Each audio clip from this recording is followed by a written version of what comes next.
Sisters who watch. Sisters who watch. Sisters who watch. Most anticipated. Hey, y'all, hey. Welcome to Sisters Who Watch. Hello, I'm Shelby. And I'm Laura. And we're sisters who watch everything. TV, movies, sports, concerts, and even everything. We love to watch.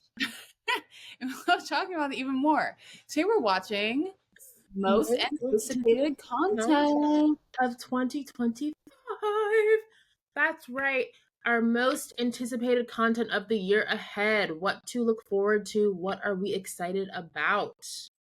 Yes, and before we get into our list, please make sure you're giving Sisters Who Watch 5 stars wherever you listen. 5 stars, please. Rate, download, subscribe. You can auto-download our episodes on Spotify and Apple Podcasts. And make sure you're following us on all our social media platforms at Sisters Who Watch. And you can buy our merch at sisterswhowatch.com. Thank you. And for a bit of background, we did an episode like this last year for our most anticipated content of 2024. So we're thrilled to bring it back, hopefully make some predictions about what will be big and what may not be. You know, we have predicted in the past, right? In 2023, we predicted Barbie would be big, and it was. We also had a good feeling about Wicked and Challengers this past year, and we're right. You know, we're not always right. Mean Girls was not as good as we thought it would be, but we have a good track record, y'all. So our lists are gonna be good. I have a feeling. Right. Do you want to tell us your honorable mentions that didn't make your top 5? Yes, the few titles that didn't make the list, and honestly, there's a good amount. There are a lot of shows returning this year from hiatus, right? Whether it was because of the pandemic, the strikes, just taking a while in between seasons, which Netflix is known for. So there are a few shows that I have liked, but did not make the list because I wanted to have, you know, a bit more like fresh things on here.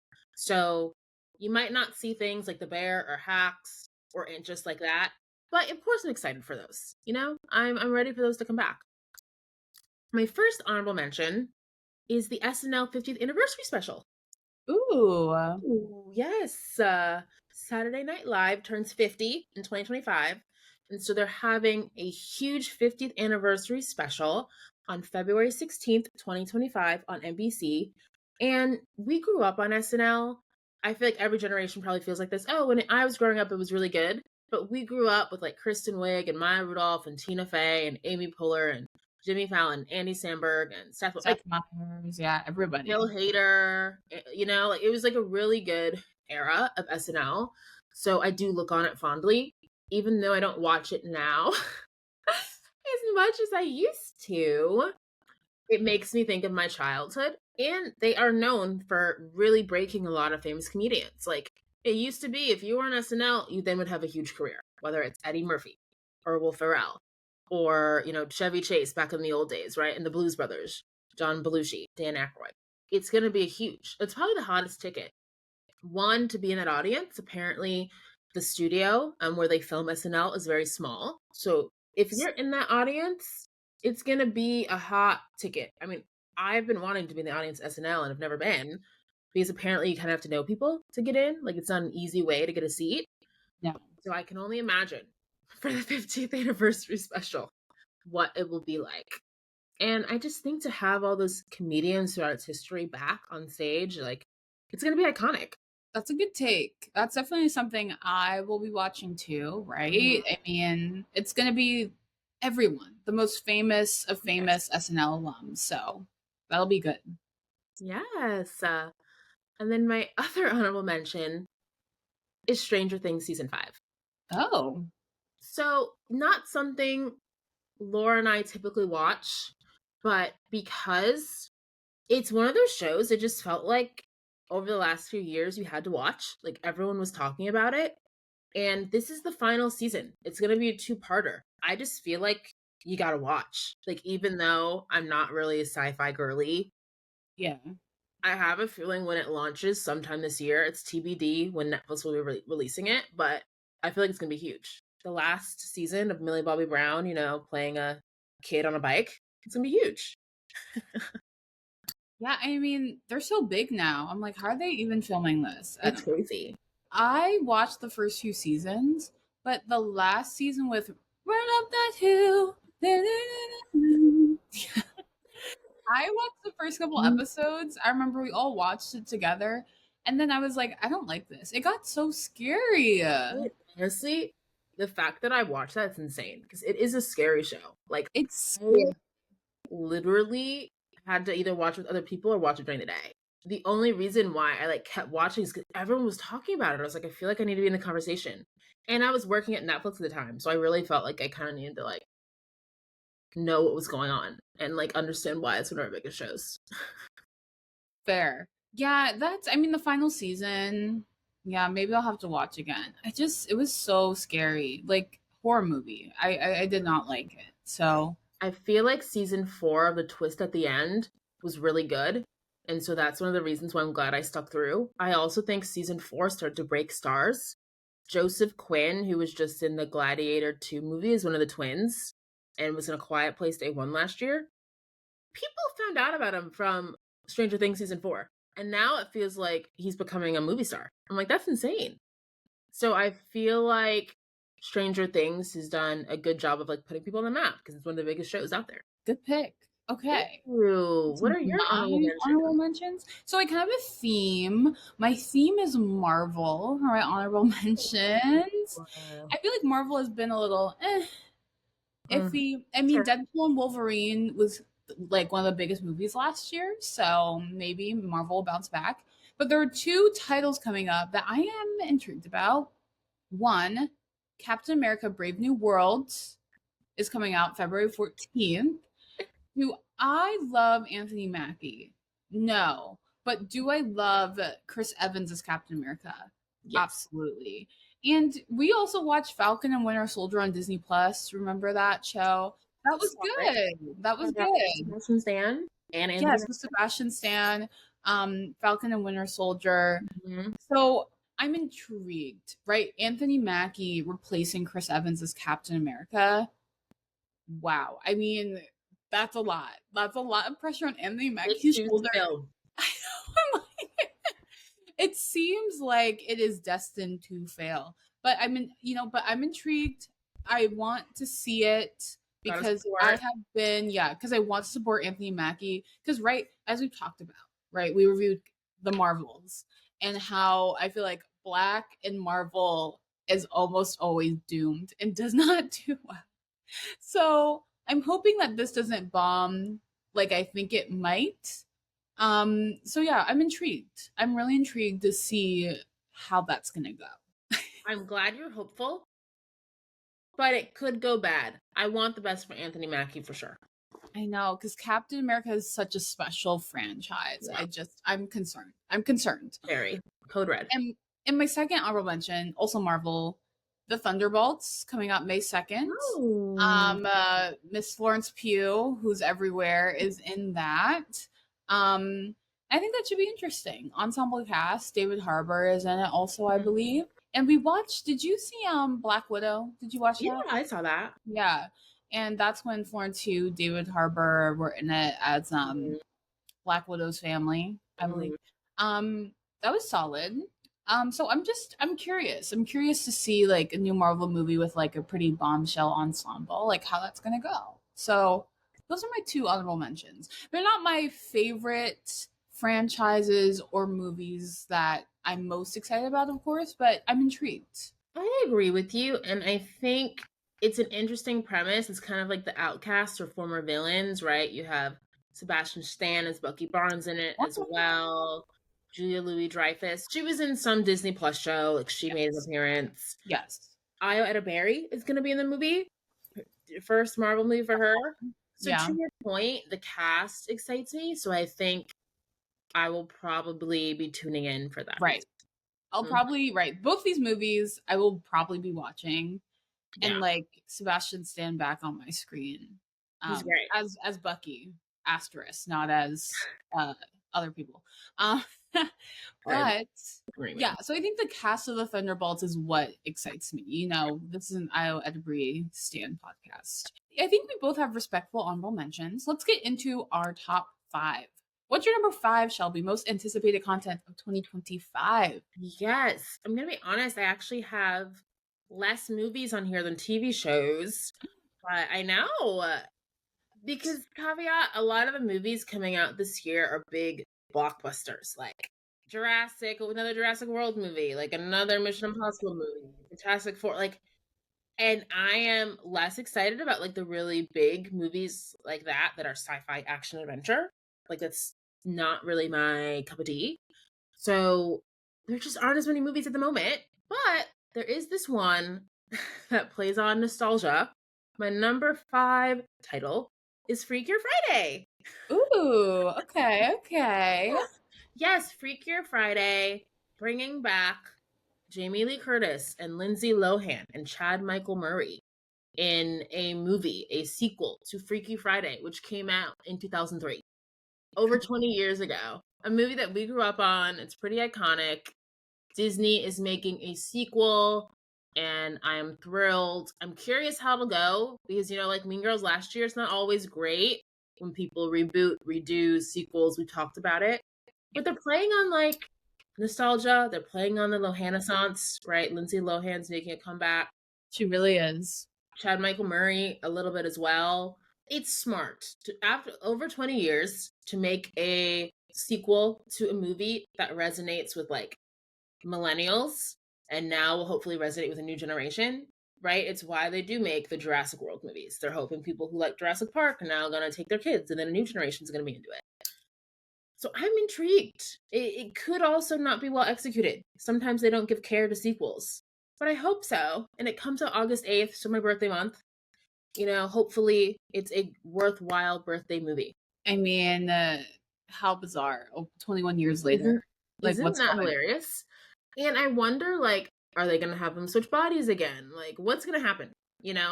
Like, I'm curious what is the twist to make another movie. I hope it's not just carbon copy of the first one. Good number 5. Thank you. So my number 5 is kind of funny. It's Mission Impossible: The Final Reckoning. After you were just like, oh, these blockbusters, big action movies. I have it here because we saw Mission Impossible, the last one. Reckoning or one of them. Yeah, something. I don't remember the exact title, but the one that came out 2 summers ago. So summer 23. And we saw it with our family and it was really good. And I remember being like, wow, I really enjoyed this. And there was like a good cliffhanger and I was like really intrigued. We actually did a podcast episode on it. I saw that it was coming out this year and I was like, wow, I would like to see that. I'd like to see how it ends because it left on right as a part 1. So yeah. So I have it here because I'm like, oh, that would be a nice family movie to watch. Like, I don't know if I'm gonna like run to the theater by myself, but like I would, I feel like I'd probably enjoy it. I'd go to see it. And yeah, it's the Final Reckoning. Maybe this is like the last Mission Impossible movie. That's what they're saying. That it's gonna be the last one. But Tom Cruise has been making a lot, so who knows if he'll give up the check. I know. And right, this is probably gonna make like a bunch of money. But yeah, if it's the last Mission Impossible movie too, like it's probably gonna be like really epic. So I feel like it'll be good. I think you're right. Tom Cruise always brings it. I feel like he knows how to entice people, whether it's a crazy stunt for sure or whatnot. He does a good job. And I did like the last movie we saw, so I'm sure this will also be a good one. Okay, my number 4. It is a Netflix TV show, but not a returning one, a new one. It's called The Residents. It's a new Shondaland TV show coming out on March 20th. Because it's Shondaland, I gotta be up to date on what she's doing. I'm a big Shondaland stan, whether it's like Bridgerton or Scandal, which I rewatched last year. I am here for the content. So this is an interesting premise. It's kind of like Downton Abbey, but the White House and American. It's kind of like an upstairs, downstairs whodunit show that's focused on the White House staff and the workers and how they interact with the first family. So it sounds interesting to me. It stars Uzu Adoba from Orange is the New Black fame. And so she's like the star. And it has, a lot of, up and comers as well, which is what Shondaland is really good at. I will say the show has had some issues in production because the main, I think, butler was supposed to be played by Andre Braugher, who sadly died halfway through production. So they had to reshoot everything. Like, this is a show that I think's been what they call like production development hell. Like, so many issues trying to get it off the ground. Andre, rest in peace. We loved him in Brooklyn Nine-Nine. I think it's like highly anticipated in the sense it's been a while, a long time coming. You know, Shonda really barely misses. You know, she's pretty consistent. And I think the fact that it's a murder mystery, who done it, it's set in the White House, it's people like to the kind of like upstairs downstairs vibe, like, ooh, what are they doing? It's like below deck, right? With the White House. Like, everyone loves to see what's going on beneath the surface and the people that work there and all the inner workings. So I think it has a lot of check boxes. Like, okay, it's Shondaland, you know, Uzo's a great actress, and you just have a strong premise. So I'm looking forward to it. Yes, you're selling me. I did hear about this, Wow. right? Because Andre Brower, we loved him in Brooklyn Nine-Nine. So I'm excited too. That seems like it'll be a good show to watch. Hopefully diverse. Do you know like if it's like a black, like if the first family is like black or white or? I don't. I am not sure. So I guess we'll be in for a surprise. Well, like you said, Shonda rarely does anything bad, so it's probably going to be pretty good. So Yeah. I'd be shocked if it wasn't done well. okay, good pick. Thank you. Good What about yours? pick. Okay, my number 4 is Megan 2.0. Of course. Yeah, I have this here because I watched the first movie. I was afraid to because I do not like scary movies. I do not like Mhm. horror. But I watched it on a plane. I was like, okay, nothing can hurt me. I'm on a plane. And I was really surprised. I thought it was quite good, and I thought it was really creative, and I'm really intrigued what they're gonna do with Megan 2.0. Mhm. Allison Williams is coming back. They like killed the doll in the first one, so I'm like, how is Megan coming back? So Mhm. I'm intrigued. I'm really intrigued. Yeah. No, I think that's a good one. You know, horror isn't really our thing, but Mm. after you watched it and so many people were telling me to watch Megan, I finally watched it. Like you on a plane, I was inspired. And even though I was scared at times and freaked out by Megan because she was crazy, like when she killed the dog, I was like, you are insane. Like when she like pushed that kid in the middle of the street, like she's nuts. It was interesting commentary on technology and our relationship with it and like how we use it to solve all our problems. Like, oh yeah, my daughter is dealing with emotional issues. Let me have a robot to keep her company. Like, don't know why that was the solution, but I think it's smart for them to make a second one. The first one crushed, and I think people will see this and eat it up. Definitely. Yeah, Mhm. so it should be good. I'm intrigued. It blew up social media last time, so it'll I probably be wonder the if same. there's going to be a new trend. What was it? The dance? Like It the was a Megan, like dance. weird dance? Yeah, I'm sure they'll put something else in like that. Yeah. What's your number 3? So my number 3 is on track with your Marvel theme. It's Ironheart. Ooh. It's the Disney Plus show starring Dominique Thorne, who we know from Cornell. I overlapped Yum. with her, and we were in some of the same organizations. So exciting to like see how she was like in short films on campus and is now like a bona fide star. It's amazing. So she is getting her own Disney Plus show. She was in Black Panther Wakanda Forever. That's when we were introduced to her character, Riri Williams. And now she's getting like a spin-off show. And I'm thrilled. Like, it's kind of been in the making for a minute because you know Marvel and Disney, they announced things a while ago and they take forever to launch. But it's finally launching on June 24th, 2025. I haven't watched a Disney Plus show in a minute, maybe since Hawkeye. A long time ago. But I'm excited to come back and support Dominique. No, that's a great pick.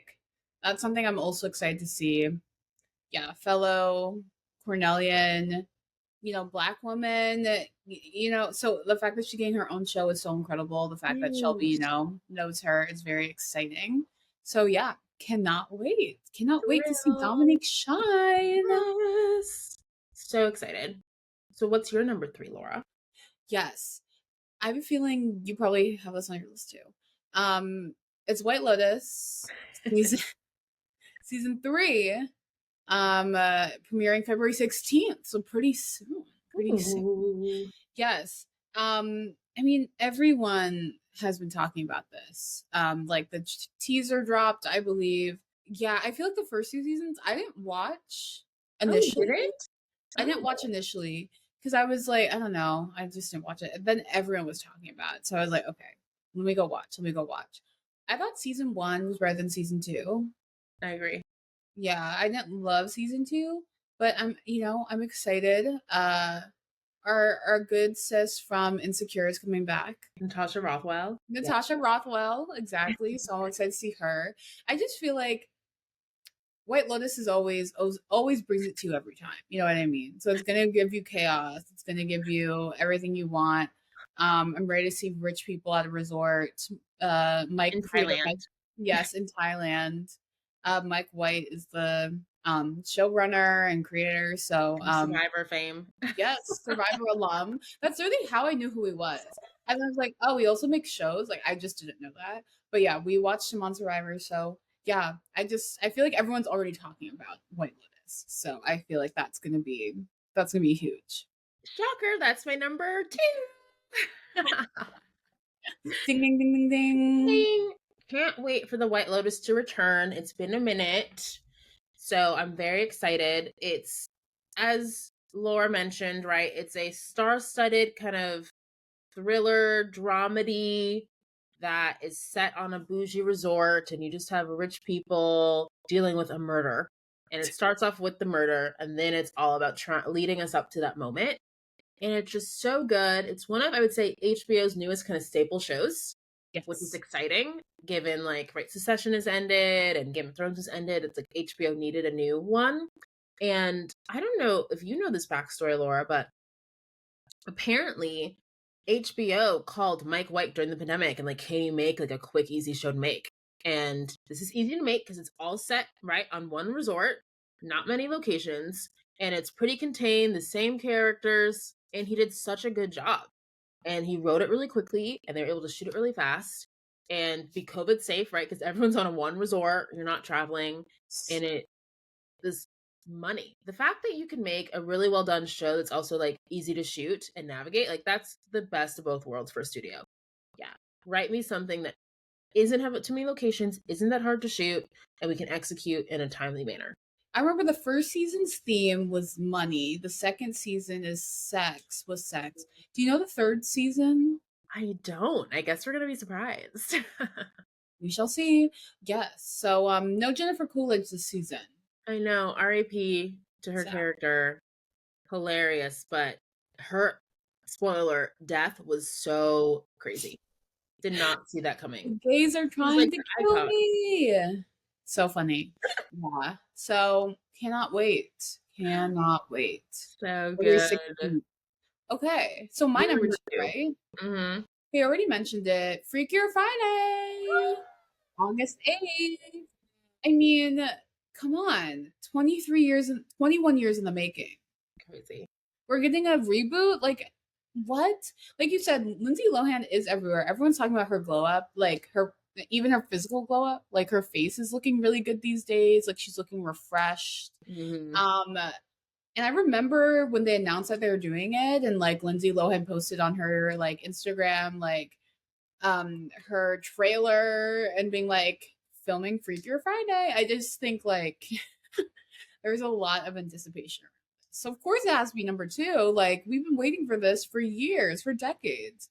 I also feel like Jamie Lynn Curtis is having a Jamie renaissance. Lee. Yes. Yes, I know. I combine Jamie Lynn Spears and Jamie Lee. Jamie Lee Curtis is having a renaissance right now. I feel like she's everywhere. She's a recent Oscar winner. Like, Mm-hmm. I think it's a great time to do a reboot. They're both having moments. And Chad Michael Murray, good for him. I'm excited to see him. it's just so nostalgic. That movie was just so good, and we loved watching it as kids. So lots of hype. I'll be watching. Can't wait. I have a feeling we have the same number one, Shelby. I wonder, should we say it at the same time? 3, 2, 1. Wicked! For good. Good. I'm screaming. Look at us having so many Yeah. similarities. You know, Wicked, it delivered. Hopefully, y'all listened to our best movies of 2024 episode. We made both of our lists. It was my number 2 movie and your number 3, right, Laura? Yeah. It just was so well done that I cannot wait for part 2. And I also don't really remember the musical. Like, we did see the musical as kids, but I honestly don't remember how it ends. Yes, I know obviously like Elphaba comes to an untimely end. We all know I'm melting. Like, we know that, but I don't remember how they really turn her into a villain. So I'm curious to see, sadly, her demise and then Glinda's rise and like how it happens because I generally don't remember. I know. Yeah, I feel like it's gonna be sad because we kind of see then in the first movie that Elphaba is kind of the hero, right? She's trying to help the animals. And then Glinda's kind of the sellout. She's the one siding with the wizard who's trying to, who played Elphaba and is using her. So I'm just like, ugh, of course, the black woman. I'm just like, yeah, of course she ends up dying in the end. So and Glinda, wins. So we kind of know that, right? She becomes the witch, all of that. But yeah, I am curious to see how it all unravels. But I feel like it's probably going to be sad. I know. I am also curious about the original songs because apparently they're going to be original songs that they're making for the movie that aren't in the musical. So that'll be exciting. Also, something we mentioned in our review of Wicked, part 1, is how are they going to promote part 2? Are they going to put part 1 back in theaters? What are they going to do to make it seem different and unique and like a fitting end? Like, Wicked part 1 already had a crazy press tour. So I'm like, are they just going to go insane for part 2? I hope so. Really bring it for us. Yes, I know. They got to level up their marketing. So get ready, November 21. Same time as this past year. Yes, smart. Yes. Thanksgiving week, right before it, they're coming back. They're ready to give us another like huge movie. Like, honestly, cannot wait. Like, thrilled. It's going to be so good. I know you did not feel as passionately about the first Wicked, but I am very excited. I enjoyed the first one. Second one, I feel like will just be as good or better. So yeah, we'll see. I also will be curious to see about its awards aspirations too, because Wicked, was nominated for some Golden Globes and didn't win for that new award, Cinematic Box Office Achievement, and is probably going to get nominated for Oscars. So I'm curious to see what happens there. If based on the success of part 1 in the awards circuit, how they'll play part 2. And I honestly just feel like we need more like girly pop movies. And this is a girly pop movie. Very, very very girly pop, very fun, cutesy. Just what we need. Just what we need. Just what we need. Do you think 2025 is going to be a good year for TV and film? Yes. I think because 2024 really felt the effects of these actors and writer strikes of 2023. So a lot of shows or movies were pushed and now they're coming out in 2025. So, right, you have The White Lotus season 3, you have The Residents, you have Stranger Things. A lot of things that could have come out last year but just weren't able to given all the issues in the industry. So I think the fact that you have all those shows that have been gone for a while returning, movies that were pushed returning, and then you have a lot of like returning shows that we like returning and new shows like Ironheart. Like, I feel like it's going to be a big year for content, and the industry kind of needs it. Entertainment needs a bounce back. Like, we need this for our sanity. Yes, yes. I agree. I think it's gonna be a big year, right? All the things that were supposed to come out are gonna come out. Yeah. So we'll see. Hopefully, some more original content. We named a lot of sequels, so Mm-hmm. hopefully some surprises. Some surprises. Fingers crossed. Well, if you enjoyed this episode of Sisters Who Watch, please make sure you're giving us 5 stars wherever you listen. 5 stars would be so much appreciated. Yeah, and you can support us by following us on social media at Sisters Who Watch across all platforms. And you can zell us, sisterswhowatch@gmail.com. And you can buy our merch on our website, sisterswhowatch.com. Yes, we really want to hear from y'all. So please leave us a review, comment on our posts and on Spotify and YouTube. Do all the things because we want to know what y'all think about what our podcast is doing. Thank you so much, y'all. Everything. Stay watching.